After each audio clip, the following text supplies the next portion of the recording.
A Great Lakes state, a stone's throw away from Canada, Michigan has long been a frontier region. It's a land shaped by water, two vast peninsulas carved by the titanic forces of ice and surrounded by the largest freshwater system on Earth. From a fur-trapping hub to a farming giant, and ultimately an industrial powerhouse, the state possesses a historical legacy so rich, so deep, that its true origins are still being unearthed. This is the epic story of Michigan, a story of relentless transformation, conflict, and sheer American ambition. But to truly understand Michigan, we must first look past the trappers and the lumber barons, past the sprawling factories, and journey back to the deep, silent past. Thousands of years before any European set foot on this soil, this region was a dynamic landscape of Paleo-Indian settlement. Countless archaeological finds across the state bear silent witness to these early, purely nomadic groups, pioneers in a world only just beginning to recover from the last great ice age. From these ancient wanderers, the forest cultures would emerge. Settled primarily along the plentiful shoreline of the Great Lakes and the intricate network of inland waterways, these communities were the cultural ancestors of the Anishinaabe tribal groups who continue to call this region home to this day. Supported by a temperate forest ecosystem brimming with game and sustained by the staggeringly rich fishing of the Great Lakes and its rivers, diverse and distinct cultures were able to not just survive, but truly flourish.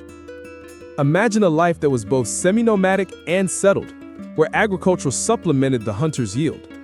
But there was another element, a signature of this land that set them apart: a sophisticated, rich copper-working culture.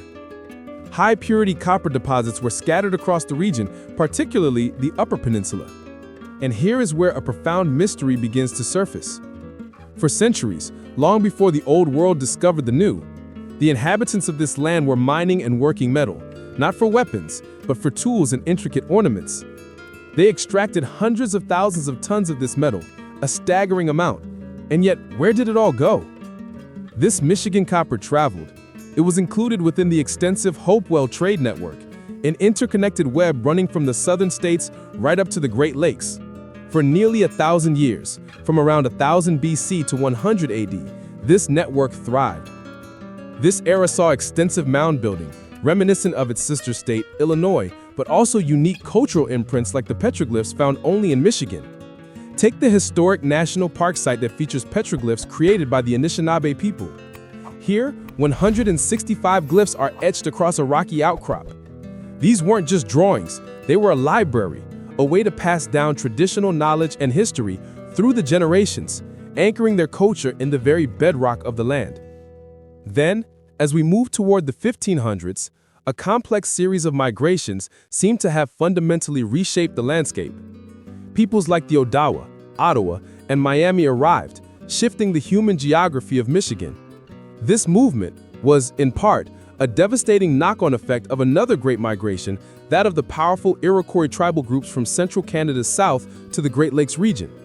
These were not mere travelers, they were a geopolitical force, and it would certainly not be the last time the Iroquois tribal groups would make their presence felt or their power known across these ancient coveted territories.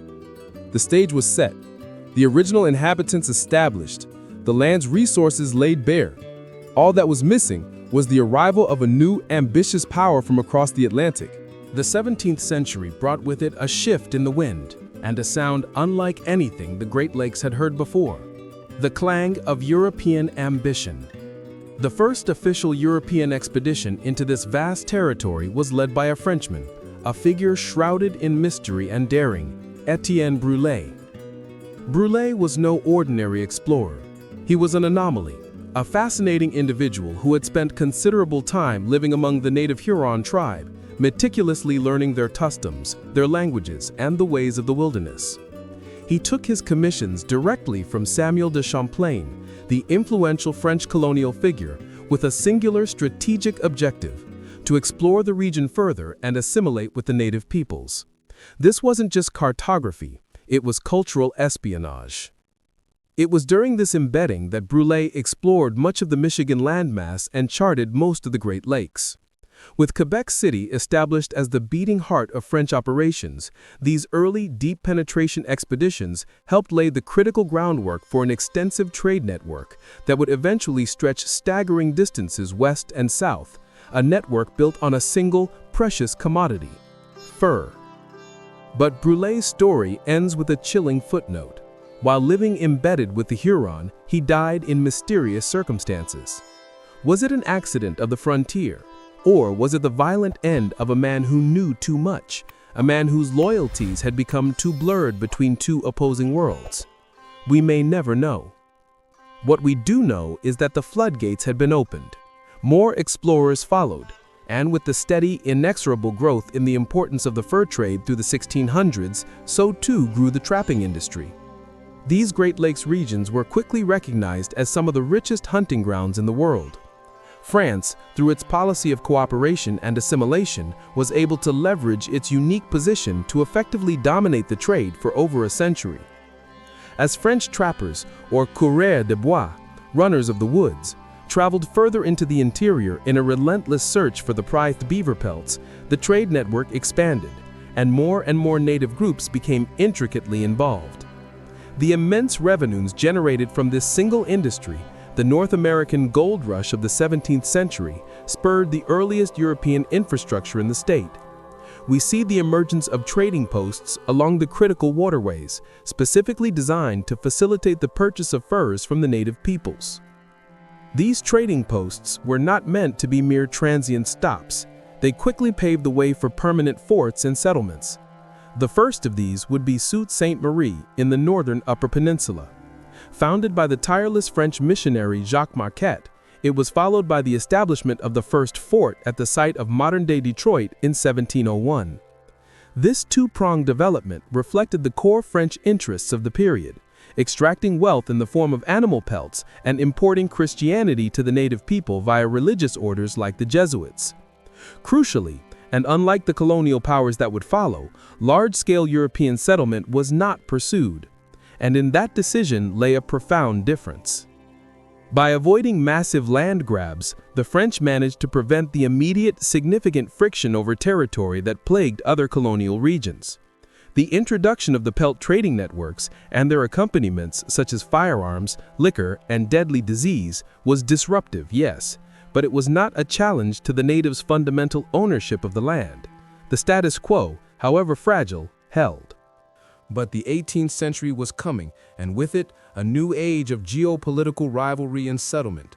A silent territorial war had been brewing for decades between the two great European powers, and soon the complex dance of power in the Michigan wilderness would dramatically and violently change. For over a century, the British and the French had been jostling for position across the vast North American continent, global European conflicts finding their bitter territorial theaters in the unforgiving Great Lakes frontier. Native allies fought alongside European militia and official troops in a series of brutal, devastating flare-ups. Michigan was a crucial staging ground, its forest echoing with the sounds of battle and intrigue. But these dynamics were about to dramatically shift with the conclusion of the French and Indian War in 1763. The defeated French were forced to sign away most of their enormous American holdings to the British, bringing to a definitive close their century-and-a-half-long official presence in the region of Michigan. Suddenly, the entire power structure of the territory was violently upended. The period from 1763 to the start of the Revolutionary War was instantly marked by profound distrust and a catastrophic upset of the delicate, functional dynamics that had existed between native tribes and the French. The British operated on a completely different model. They were perceived as cold, arrogant, and land-hungry, immediately alienating many local natives with their heavy-handed approach.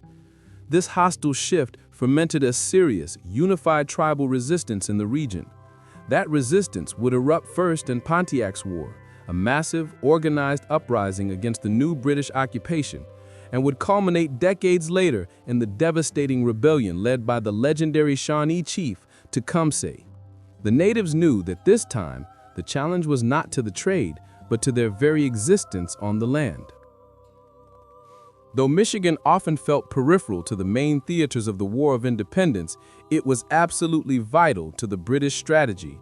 Fort Detroit was used as a key staging ground for attacks on American settlers moving into the southern and Ohio regions. Its strategic position, right near the Canadian border and the main British bases of operation in Quebec and Montreal, made it an invaluable asset, a bastion used to project power deep into the contested territory. Even smaller outposts saw action. Fort St. Joseph was briefly taken from the British by a combined Spanish and French force in 1781, a forgotten episode that shows just how complex and multinational this frontier war truly was. With the war's conclusion and the signing of the Treaty of Paris in 1783, the immense territory encompassing Michigan was officially ceded to the fledgling United States of America. 4 years later, in 1787, it was incorporated into the vast, newly created Northwest Territory. This was a mix of newly acquired regions, which included parts of modern-day Wisconsin, Illinois, and Ohio. This entire territory made up much of the old French fur trading heartlands, and critically had experienced relatively little European-American settlement compared to the older eastern seaboard states. The new U.S. authority over this land was, predictably, rejected outright by the sovereign tribes living there. This rejection produced one of the U.S. national government's first and most serious native uprisings.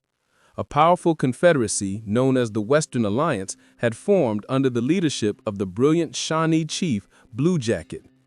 Between 1786 and 1795, he led his warriors in what became known as the Northwest Indian War. The war saw notable native successes, including the devastating wipeout of U.S. Commander St. Clair's troops at the Battle of the Wabash, a staggering defeat for the young American military. This conflict involved a complex patchwork of alliances, including the open and consistent support of Great Britain for the Native Confederacy, a stark illustration of the existential threats posed to the early U.S. government by external meddling and internal resistance. Ultimately, the Native Confederacy, despite their prowess and bravery, would be overpowered by the sheer industrial force of the U.S. military, suffering a final decisive loss at the Battle of Fallen Timbers. The door to settlement had now been kicked open. The next great wave of migration was poised to flood the Michigan frontier. Following the defeat of the last major organized native resistance, American settlement had been gradually increasing, with an especially strong influx from the New England area. They arrived with different cultural baggage, a different religious outlook, and a relentless thirst for land that the French had never exhibited. Michigan briefly became part of the Indiana Territory in 1800, but most of it was then officially declared as Michigan Territory in 1805. Its capital was the newly growing, strategically important city of Detroit. But the path to full statehood was slow and fraught with political and logistical challenges. It would take decades of population growth. The threshold of 60,000 residents was finally crossed around 1833 to allow it to become a state. But even then, a bizarre, almost comical land dispute with neighboring Ohio threatened to derail the entire process. This was the infamous Toledo Strip conflict. This was a strip of land, 468 square miles in size, that included the city of Toledo. Both territories claimed it, based on conflicting, poorly surveyed maps. The dispute escalated, involving militia standoffs, arrests, and fiery rhetoric, a near war known locally as the Toledo War or the Ohio-Michigan War. It perfectly demonstrates the at-the-time haphazard, chaotic process of early state creation and territorial divides. Two fledgling territories were ready to wage war over a misunderstanding on a map. The crisis was finally resolved through political compromise, engineered by President Andrew Jackson. The Toledo Strip was ultimately granted to Ohio, but Michigan was given a massive consolation prize: the entire wild and resource-rich Upper Peninsula, UP.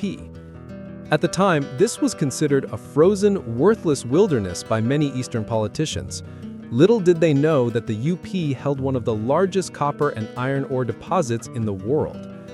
Michigan had, in essence, lost a strip of land, but gained a future industrial empire. Following these political delays, Michigan finally achieved its goal, becoming the 26th state of the Union on January 26, 1837. With statehood, Michigan embarked on a bold, ambitious development program. Particular focus was immediately given to infrastructure projects, including plans for 3 cross-state railways and a dense network of new roads. This ambition, however, came at a financial cost. The state relied heavily upon borrowing, and when the inflationary crisis of 1837 struck the young nation, many of Michigan's massive projects ran into catastrophic trouble, nearly bankrupting the state. Yet this near disaster still reflected the state's soaring ambition and its desired direction of travel, forward and fast. The same spirit of progress defined its early focus on education, building on the legacy of the University of Michigan, which had been established way back in 1817. Michigan was also a progressive state from the outset, embarking on profound reform in areas such as crime and punishment well ahead of its time. This included removing archaic features like whipping posts at the state penitentiary, focusing instead on humane punishment and the novel, revolutionary idea of rehabilitation. Capital punishment was officially outlawed in 1846, a pioneering move for a Western state following the mistaken execution of an innocent man. Perhaps most critically, it was strongly anti-slavery, helped by the fact that almost no residents were born in the Deep South. Its abolitionist beliefs and its critical proximity to the free soil of Canada meant that Michigan became an absolutely vital, highly dangerous point on the Underground Railroad network, helping countless black slaves flee from the South to freedom. The stage was set for Michigan to transform from a frontier territory into a modern, industrialized state, driven by reform, ambition, and the sudden, incredible discovery of the raw materials hidden just beneath the soil of its Northern Consolation Prize. By the mid-19th century, Michigan's economic base was undergoing a furious expansion. Though still primarily an agricultural state, with vast new fertile land opening up in the South, making it for a period the nation's largest supplier of wheat, the focus was beginning to shift from the plow to the mine. The pivotal discoveries of massive deposits of iron and copper ore in the Upper Peninsula, the UP, the prize won in the Toledo War, instantly cemented a new export revenue stream. A canal network, most notably the Soo Locks at Sault Ste. Marie, was built with incredible speed to facilitate the transport of these bulk materials from the isolated northern wilderness to the rapidly industrializing East Coast. An agricultural college was pioneered, celery growing became an inland staple, and fruit growing flourished around the temperate climate created by Lake Michigan. The state was a farming heavyweight, but the real, dramatic boom, the foundation for all future wealth, was built on wood. Railway infrastructure had developed fast, making Michigan a well-connected state where goods could be transported quickly and efficiently. This connectivity, in turn, fueled a huge natural resources boom from around 1850 onwards, in copper, iron ore, and especially timber. Michigan's enormous wooded areas provided an ample, seemingly endless supply. At its peak, the state was supplying an astonishing 1/4 of the nation's entire timber demand. Logging became an industry of mythic scale, creating instant fortunes, brutal working conditions, and a landscape dramatically and permanently altered by the bite of the saw. Crucially, the vast amounts of profit generated from this titanic wood industry did more than just build mansions for lumber barons. It laid the fundamental financial foundations for the state's next world-changing industrial chapter, the automobile. Then, the nation was violently cleaved in two. As the Civil War erupted with the bombardment of Fort Sumter, Michigan came out strongly and unequivocally for the Union. It in fact dispatched an infantry regiment with such phenomenal speed that it was enough to prompt President Lincoln to famously state Thank God for Michigan upon their arrival in Washington in May 1861. More than 20% of the male population of Michigan would serve in the Union forces during the war, a staggering commitment of manpower. Despite the heavy casualties suffered by those enlisted, the state itself was mercifully spared major damage. This meant that while the South was devastated, Michigan was able to emerge from the conflict economically strong and ready to transition into the 20th century. The economy was already transforming from a simple resource extraction and farming hub towards more industry and processing. The gradual growth of its industrial base, coupled with the revenues generated from the earlier lumber trade, meant that Michigan was ideally placed, perhaps uniquely so, to capitalize on the impending automobile boom from the turn of the century. Michigan was not the birthplace of the self-propelled carriage, but it would undeniably become central to its global story. Why? Because the earlier carriage and wagon industry had already been built up in Michigan, often by those same timber barons looking to diversify their immense wealth. This provided the essential mechanical infrastructure, the skilled artisans, and the critical mass of know-how necessary to shift attention toward a new, motorized equivalent of this product. The genius was in the synergy. The transition began around the turn of the century with Ransom Olds of Lansing, who helped produce one of the first widely available practical vehicles. This success instantly sparked the interest of others, including a quiet, tenacious mechanic in Detroit, a certain Henry Ford. After years of tireless experimentation from his Detroit plant, Ford released the Model T in 1908. The world would never look back. The Model T didn't just transform the automobile industry, it fundamentally transformed American life. Crucially, Ford pioneered mass production techniques, the modern assembly line, allowing him to roll out the vehicle at a scale and efficiency never before witnessed. The combination of speed and efficiency drove down costs, making the affordable price point of the Model T widely accessible.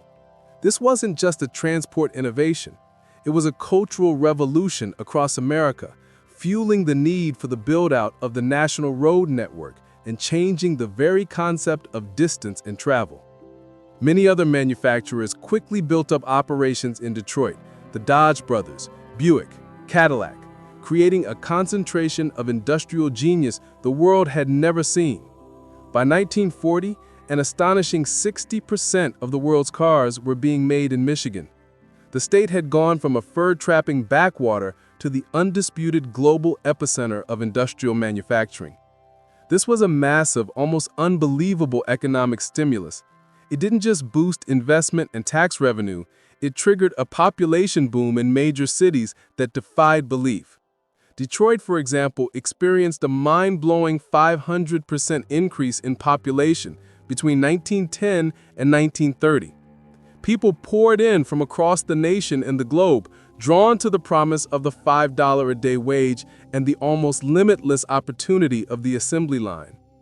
But as a state built almost entirely on an industrial base, Michigan was hit horrifically hard by the Great Depression.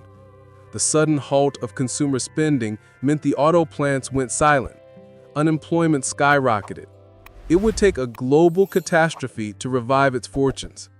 That catastrophe was World War II, and the massive spike in demand for military materiel it generated. Michigan became the beating heart of the American war effort, proudly earning itself the nickname the Arsenal of Democracy. Civilian automobile production was in fact completely shut down and turned over entirely to the war effort in February 1942. The state's industrial might was refocused on one single desperate goal: production.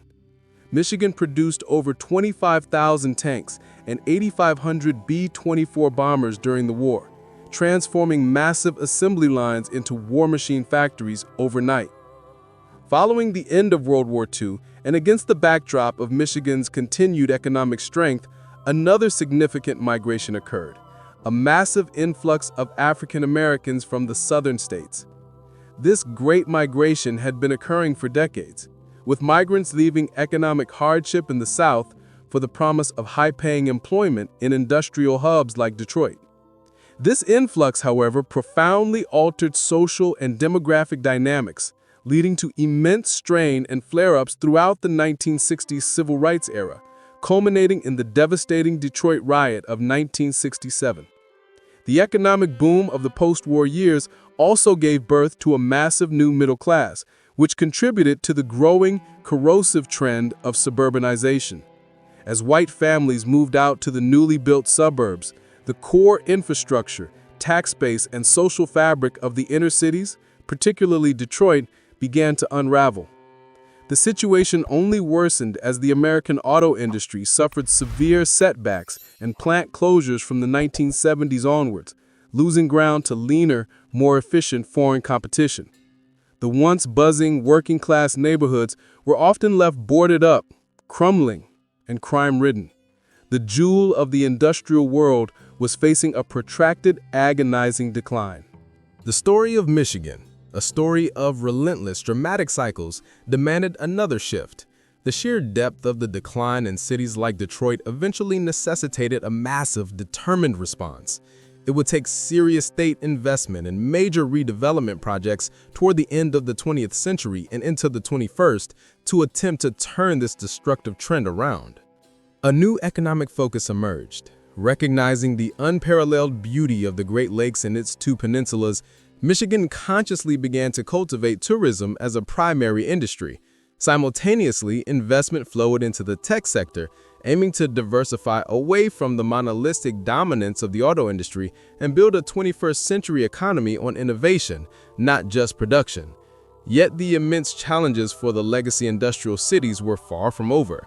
The global financial crisis of 2008 delivered the final, crushing blow to Detroit's civic finances, culminating in the city officially declaring bankruptcy in 2013. It was the largest municipal bankruptcy in U.S. history, a stark, humiliating symbol of the death of the old industrial age. But Michigan has always been a state defined by resilience. Its history is one of losing a territory and gaining an empire, of a near-bankrupt beginning leading to world dominance, of destruction giving way to innovation. The renewal continues in these former industrial areas, an attempt to weave a new tapestry from the threadbare remnants of the past. The waterfronts have been revitalized, the abandoned buildings are being converted into loft spaces and tech incubators, and a cultural renaissance is taking root where the assembly lines once ruled. So let us look back at the sweep of this history. From a simple prehistoric fur-trapping hub of the early colonial period, fueled by the mysterious copper deposits of the ancient past, through its fleeting heyday as the lumber capital of the nation, to its absolute dominant position as the global player in the auto industry, it would have been impossible for anyone in 1701 to imagine this frontier backwater would transform into one of the industrial and cultural centers of the nation. Michigan is a truly unique state with a rich historical legacy, a land of two peninsulas, 4 Great Lakes, and countless fortunes won and lost. It's a place where the history is not just in the books. It's in the rusting skeletons of the old factories, the silent copper mines of the Upper Peninsula, and the enduring spirit of the Anishinaabe people who were here first. The question remains, what comes next? Will the focus on tech and tourism be enough to sustain the legacy of a state that once built the entire world's transportation system? Will the renewal take hold in a way that is equitable and lasting? Or are there new unforeseen challenges lurking just beyond the horizon?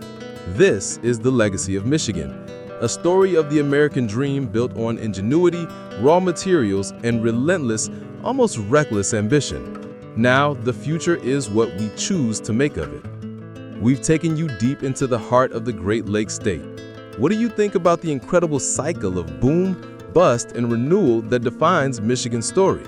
Let me know your thoughts on the Toledo War, the Copper Mystery, or the Arsenal of Democracy in the comments below. Your engagement helps us bring more of these deep dive histories to life. If you enjoyed this investigative journey into the past, please like this video, subscribe for more cinematic histories, and ring that notification bell so you don't miss our next chapter in the American story. Big thanks to our amazing patrons for making this video possible. Your support means the world to us. Every bit of support helps. And as always, thank you so much for watching.